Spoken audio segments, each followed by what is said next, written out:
तर धनशक्ती पुढे जनशक्ती कमी पडली, त्यामुळेच धुळे महापालिकेत काँग्रेसची हार झाली। खासदार शोभा बच्छाव यांनी भाजपवर ही टीका केलेली आहे। आमचे जे पदाधिकारी आहेत, जे कार्यकर्ते आहेत, ते अतिशय चांगल्या पद्धतीने लढलेले आहेत आणि भविष्यामध्ये ही जी काही यादवी आहे ही निश्चितपणे संपुष्टात येईल।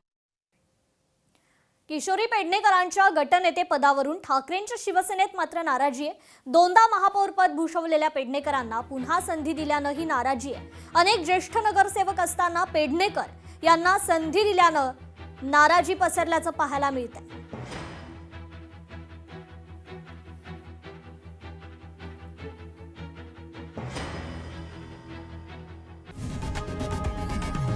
लोकशाही मराठी ऐका, पहा, जागरूक रहा।